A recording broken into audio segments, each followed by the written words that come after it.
बातें समझ में आ रही हैं आप लोगों की?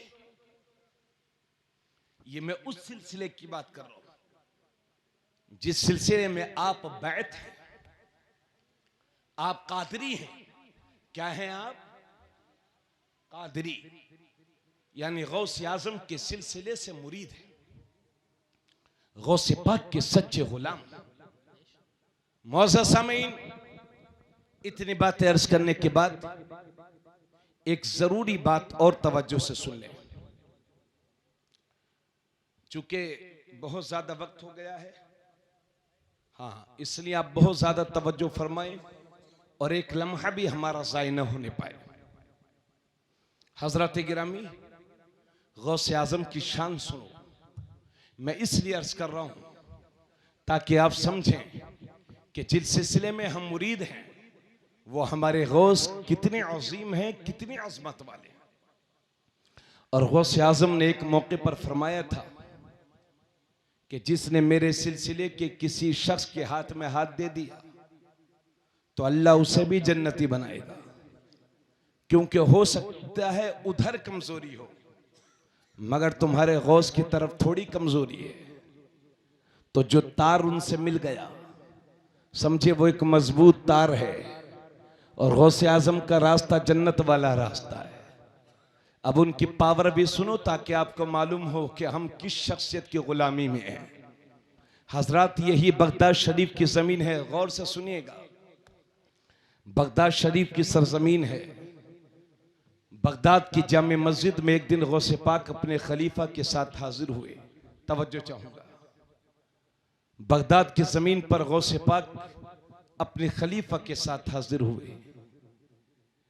और दिन जब गौसे पाक जामे मस्जिद में तशरीफ लाते थे तो लोगों की भीड़ इकट्ठा हो जाती थी।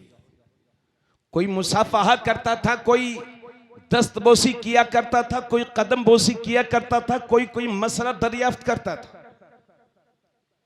लोगों की भीड़ इकट्ठा हो जाती थी। मगर आज खिलाफे मामूल जब गौसे पाक खड़े हैं तो तन्हा और साथ में खलीफा, लोग जामे मस्जिद में मौजूद हैं मगर ना कोई मुसाफहा करने आ रहा है, ना कोई चेहरा देखने आ रहा है, ना कोई मसला पूछने आ रहा है। लोग अपने अपने में मगन हैं और गौसे आजम अपने खलीफा के साथ तन्हा खड़े हैं। खलीफा से रहा ना गया, चूंकि उन्होंने ऐसा मंजर पहले कभी ना देखा था। तो अर्ज किया, हुजूर, और दिन जब आप तशरीफ लाते थे तो दीवानों मस्तानों की भीड़ लग जाती थी, लेकिन आज तो कोई आना तो दूर की बात आपकी तरफ देखने के लिए भी तैयार नहीं। तब मेरे गौस के लब खुले, चेहरे पर मुस्कुराहट, और जैसे ही मुस्कुराहट हुई, इजाजत मिली, लोग भीड़ लगा करके दौड़े दौड़े चले आ रहे। कोई सलाम कर रहा है, कोई मुसाफहा कर रहा है, कोई मुआनका कर रहा है, कोई दस्तबोसी कर रहा है, कोई कदम बोसी, कोई मसला पूछ रहा है। अब भीड़ इतनी बढ़ गई कि जो खलीफा थे उन्हें भी खड़े होने के लिए जगह नहीं मिल पा रही थी। अब वो खुद इतना परेशान थे। तो मेरे गौस ने फरमाया, कहो मियाँ, पहले ठीक थे या अब ठीक हो? पहले सुकून से खड़े थे, अब भीड़ इतनी हो गई है कि तुम्हें खड़े होने के लिए जगह नहीं है। उसी मौके पर मेरे गौस ने फरमाया था, उसी मौके पर गौसे आजम ने ऐलान किया था, अपने खलीफा से कहा था कि अल्लाह ने अपने बंदों के दिलों को अब्दुल कादिर के हाथ में दे दिया है, अब्दुल कादिर के कब्जे में दे दिया है। मैं जब चाहता हूं लोगों की तवज्जो को अपनी तरफ फेर लेता हूं, और जब चाहता हूं उनकी तवज्जो अपनी तरफ से हटा देता हूं। तो एलोनावा शरीफ में आने वालों और मेरे गौस का जिक्र सुनने वालों और करने वालों, तुम यहां खुद नहीं आए हो, मेरे गौस ने तुम सबको बुलाया है। तुम खुद नहीं सुन रहे हो, मेरे गौस तुम्हें अपना जिक्र सुनवा रहे हैं। नारे तकबीर, नारे रिसालत, मजहबे अहले सुन्नत, उर्से मुक़द्दस। बेशक, सुभान अल्लाह, सुभान अल्लाह, माशाअल्लाह। आप गौसे आज़म के सिलसिले में मुरीद हैं तो फिर उनके रास्ते पर चलने की कोशिश करें। आप अपने पीर साहब को 2-4 लाख रुपया नजराना दे दो, मुझे लगता है आपके पीर बहुत ज्यादा खुश नहीं होंगे। आप हजरत को कई जोड़ा कपड़े तोहफे में पेश कर दो, मुझे लगता है हजरत बहुत ज्यादा खुश नहीं होंगे। और अगर हजरत के सामने ये अहद कर लो, तौबा कर लो कि हुजूर मैं आपको गवाह बनाकर अल्लाह की बारगाह में तौबा करता हूं और अहद करता हूं कि अब मैं कभी नमाज नहीं छोड़ूंगा, तो बहुत खुश होंगे। मैंने हाफिज खालिद साहब से पूछा था हजरत के बारे में, तो बताया कि नमाज 5 वक्ता तो होती ही होती है, उसके अलावा रातों में उठ करके तहज्जुद की नमाज, पूरी जिंदगी हुजूर के रास्ते पर। आज आप उर्से पाक में आए हो, गौसे आजम इतने बड़े जन्नती, उनकी सिफारिश से लाखों लाख लोग जन्नत में जाएंगे, मगर फिर भी वो पूरी पूरी रात अल्लाह की इबादत किया करते थे। आपकी पीर मुर्शिद एक वक्त की नमाज नहीं छोड़ते, तो फिर आप और हम क्यों छोड़ते हैं? याद रहे, अगर मैं कितनी करामतों की बात कर लूं और सैकड़ों बुजुर्गों की करामात सुना दूं आपको, तो कोई बड़ी बात ना होगी। अब मुझे करामात नहीं सुनानी है, अब मुझे सुनाना यह है कि ये बुजुर्ग करामत के लायक कैसे बने। याद रखिए, जो नमाजों का तारीख हो, छोड़ने वाला हो, ऐसे शख्स से तो बैत करना भी नाजायज व हराम है। हम लोग किसी के नजरानों से खुश नहीं होते। बहुत सारे लोग खानकाहों में बुला करके उलमा को बड़े बड़े नजराने देकर अपने फजाइल व कमालात बयान करवाते हैं। मुझसे तो कोई नहीं करवा सकता, बहुत कोशिशें की, नहीं करवा सकता, लेकिन मेरा दिल जब करता है और मैं जब जानता हूं बहुत कायदे से, तो फिर मेरे लोगों को बताता भी हूं और खुद भी अदब व एहतराम करता हूं।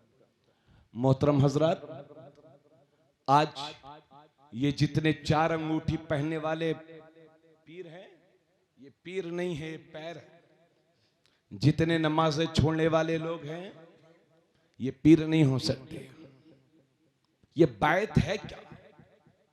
बैत का लुग़वी माना होता है बिकना, और तसव्वुफ में, शरीयत में बैत कहते हैं किसी अल्लाह वाले के हाथ में हाथ दे करके पिछले गुनाहों से तौबा करना और आने वाले वक्त में गुनाह ना करने का अज़्म में मुसम्मम करना, वादा करना, और अपने पीर को अल्लाह के पहचानने का जरिया बनाना, इसको बैत कहते हैं।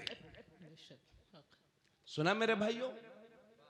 यानी किसी अल्लाह वाले के हाथ में हाथ दे करके पिछले गुनाहों से तौबा करना और आइंदा नेक अमाल का वादा करना और अपने पीर व मुर्शिद को अल्लाह की पहचान, अल्लाह की मार्फत का जरिया बनाना, इसे बैत कहते हैं। कुरान के 15वें पारे में अल्लाह पाक फरमाता है, यौम नदउ,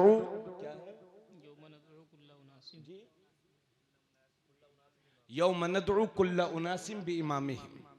मैं खुद भी अल्हम्दुलिल्लाह हाफिज कुरान हूं और अच्छा खासा हूं, मगर मैंने पूछ लिया आपसे क्योंकि इस वक्त मेरे जहन में नहीं आ रहा था।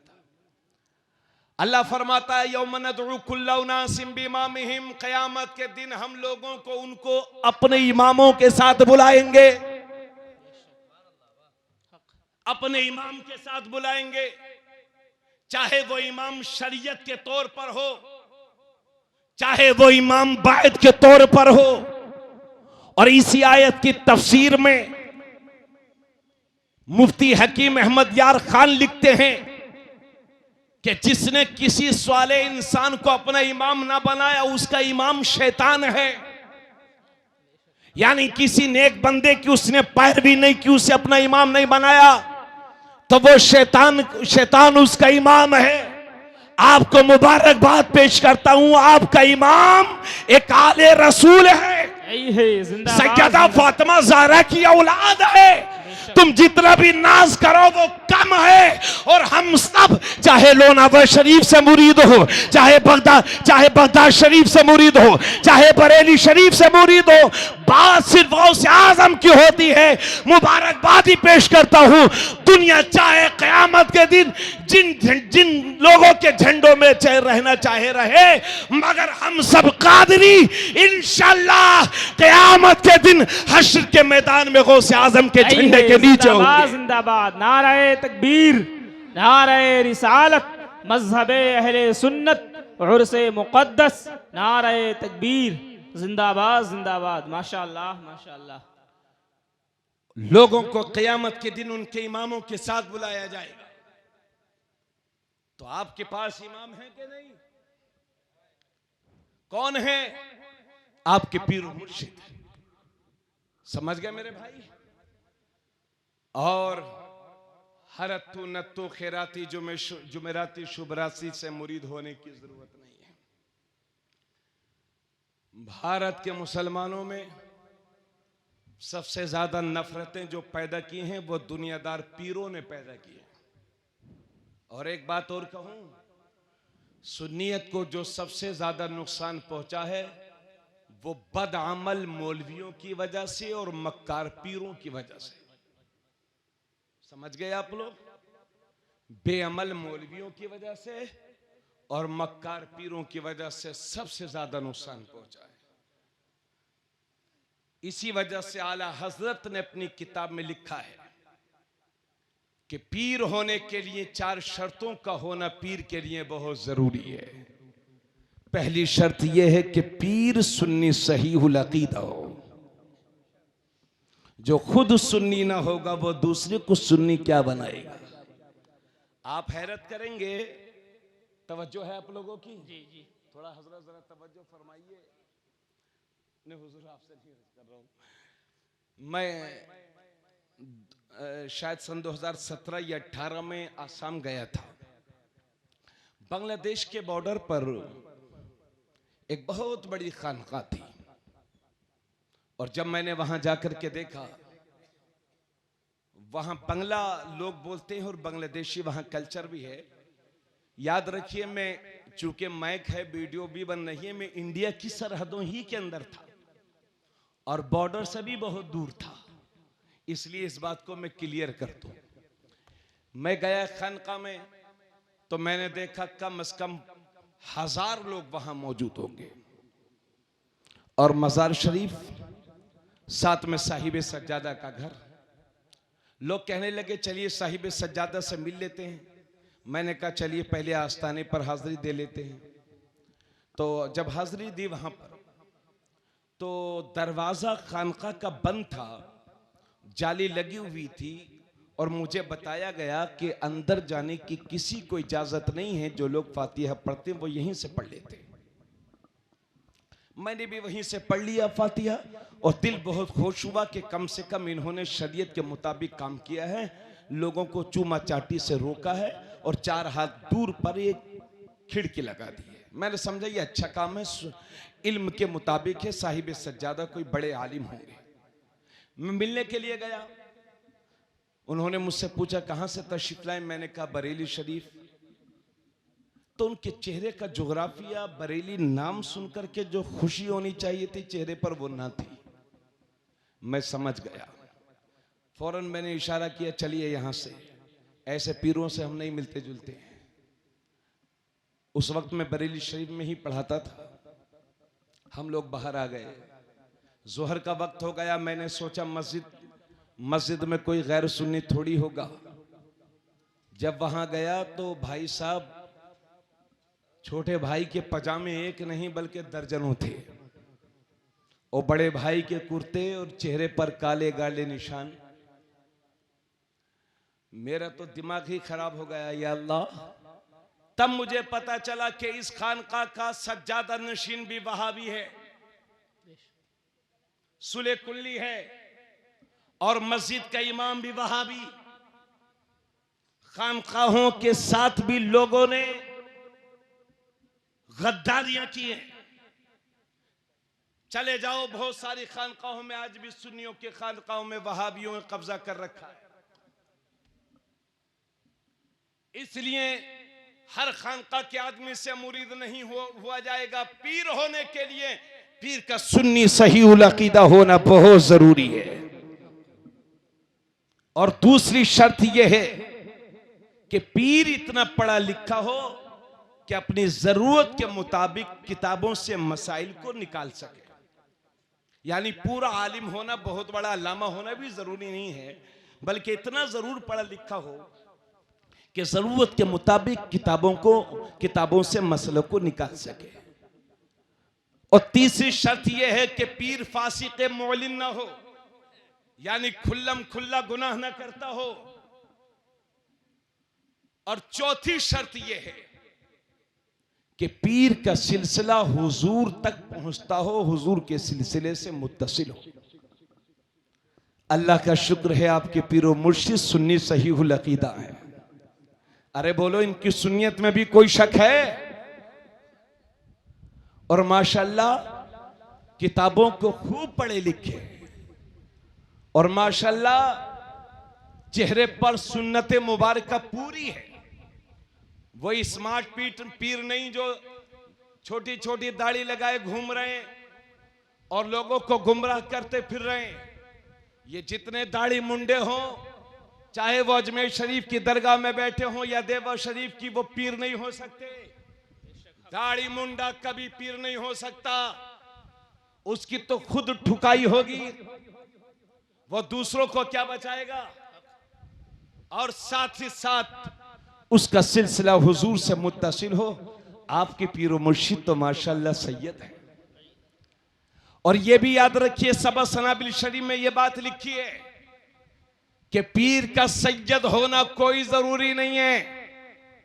पीर का सैयद होना, बोलो यार पूरी बात समझो, जरूरी नहीं है, मगर सैयद अगर पीर मिल जाए तो सुभान अल्लाह, जिंदाबाद। आला हजरत ने भी अगर किसी से उन्होंने बैत की है तो वो एक सैयद से की है।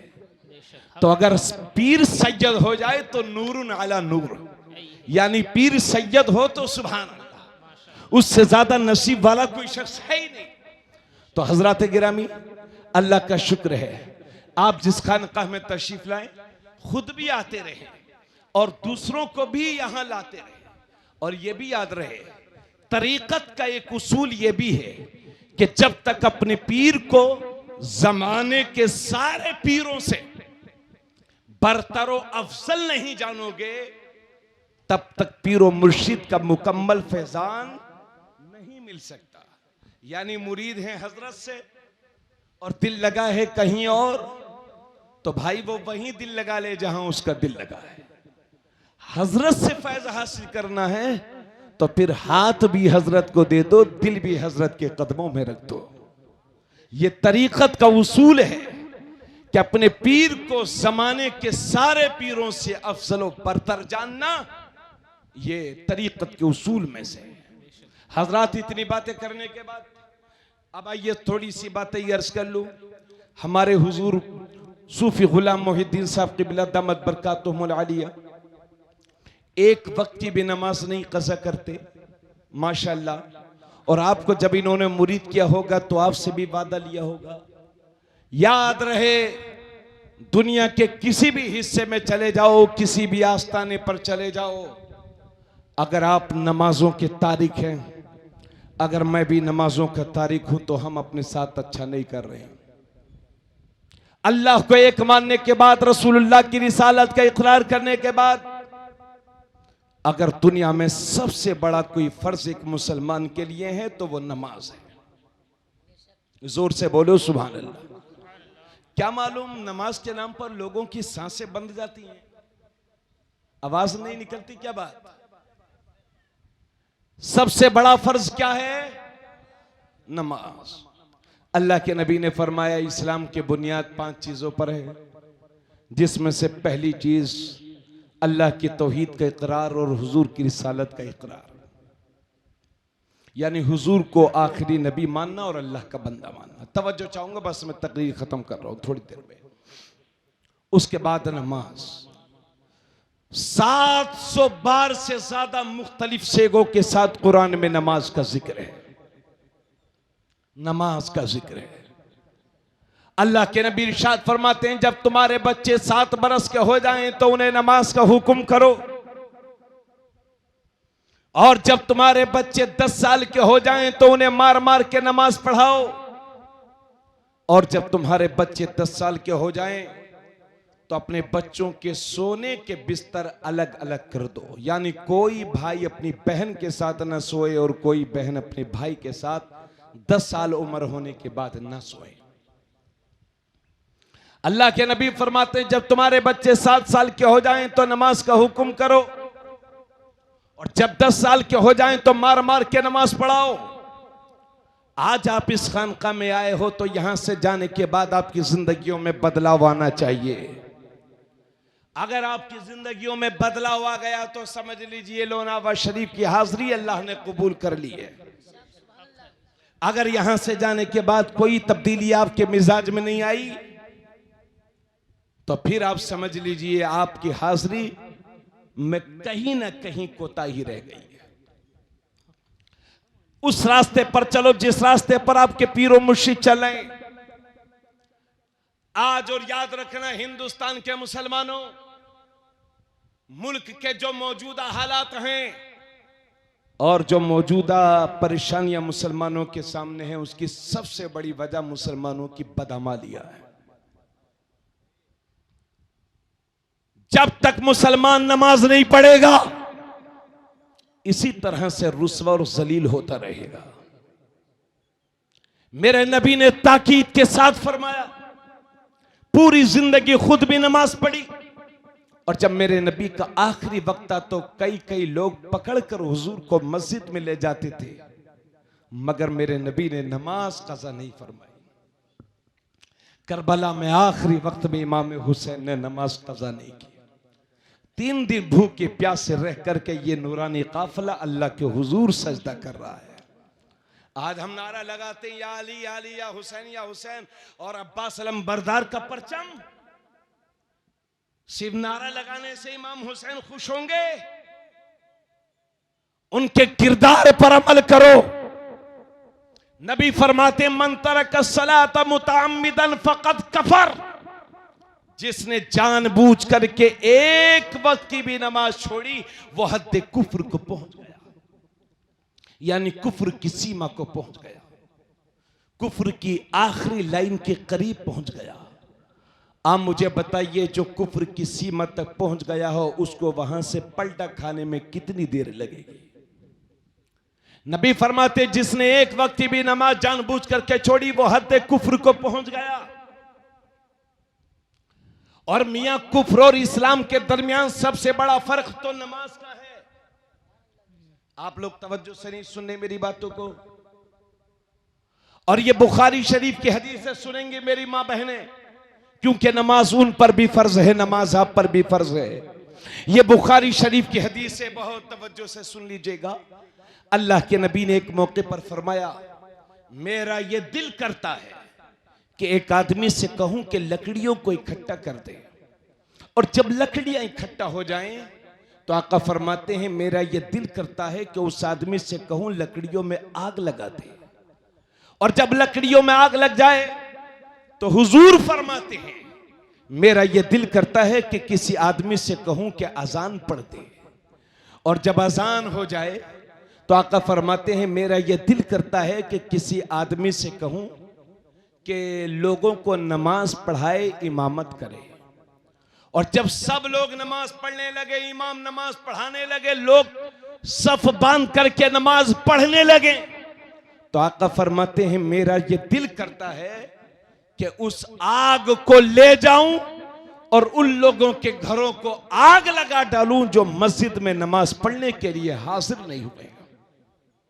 अल्लाह अकबर। ये वो नबी फरमा रहे हैं जो हमारे घरों को बसाने के लिए आए थे। आपको तो जरा जरा सा आपसे कहो नमाज पढ़ो तो आप कहते हैं हजरत साहब टाइम नहीं मिलता। मैं पूछना चाहता हूं भैया जी, आप फजर के वक्त कौन सा बिजनेस करते? और अगर 6 बजे सुबह 6 बजे से लेकर के दिन के 1 बजे 2 बजे तक अगर आप कुछ नहीं कमा सके तो फिर जोहर की 15, 20, 25 मिनट की नमाज के टाइम में कितना करोड़ कमा लेंगे। उसके बाद असर की नमाज है, मगरिब की नमाज है, 10-10, 15-15 मिनट लगता है ईशा की नमाज। उमूमन दुकानें भी बंद होती हैं, मार्केट भी बंद हो जाती है, लोग मजदूरी करके भी अपने घर पहुंच जाते हैं। ईशा की नमाज में कौन सा बिजनेस करते हैं आप? और अगर आपके बहुत बहुत बड़े काम हैं तो मैं आपसे पूछना चाहता हूं कि नमाजें छोड़ छोड़ करके कितने करोड़ की प्रॉपर्टी के मालिक हो गए आप? ये सिर्फ शैतानी वसवसे हैं जो हमको मस्जिदों से दूर किए हुए हैं। अपने पीरो मुर्शिद की बारगाह में आए हो तो जिंदगियों में इनकलाब बर्पा करो, तब्दीलियां पैदा करो। मेरे नबी फरमाते हैं जो सुबह सुबह मस्जिद को गया तो वो इस्लाम का झंडा लेकर के गया, और जो सुबह सुबह बाजार की तरफ निकला वो शैतान का झंडा लेकर के गया। अब आपको यह फैसला करना है कि उठने के बाद पहले इस्लाम का झंडा उठाना है कि शैतान का झंडा। और मेरे नबी ने एक बार नमाज का जिक्र किया तो जिक्र करते करते फरमाया जो नमाज पढ़ता है नमाज उसके लिए नूर का जरिया बनेगी। तवज्जो से सुनेंगे, आका फरमाते हैं जो नमाज पढ़ता है नमाज उसके लिए नूर का जरिया बनेगी। जो नमाज पढ़ता है नमाज उसके लिए बख्शिश का जरिया बनेगी। जो नमाज पढ़ता है नमाज उसके लिए कमाले ईमान की दलील होगी, यानी इस बात की दलील होगी कि इसका ईमान मुकम्मल है। सुभान अल्लाह। नबी ने फरमाया, फिर गौर से सुन लो, जो नमाज पढ़ता है नमाज उसके लिए नूर का जरिया बनेगी, नमाज उसके लिए मगफिरत का जरिया बनेगी, नमाज उसके कमाल ईमान की दलील होगी। और जो नमाज नहीं पढ़ता नमाज उसके लिए नूर का जरिया नहीं बनेगी, नमाज उसके लिए मगफिरत का जरिया नहीं बनेगी, नमाज उसके कमाल ईमान की दलील नहीं होगी। उसके बाद मेरे नबी फरमाते हैं जो नमाज नहीं पढ़ता उसका हश्र कारून के साथ होगा, उसका हश्र फिरौन के साथ होगा, उसका हश्र हमान के साथ होगा, उसका हश्र उबई बिन खलफ के साथ होगा।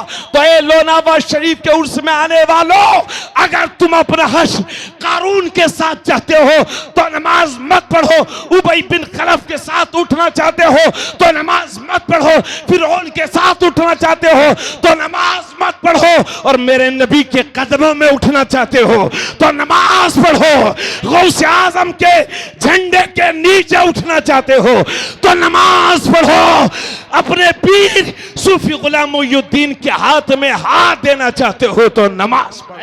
जिंदाबाद जिंदाबाद, नारे तकबीर, नारे रिसालत, मजहबे अहले सुन्नत, उर्से मुक़द्दस, नारे तकबीर, जिंदाबाद जिंदाबाद। माशाअल्लाह माशाअल्लाह। मियाँ, ये जवानियां बुढ़ापों में बदल जाएंगी।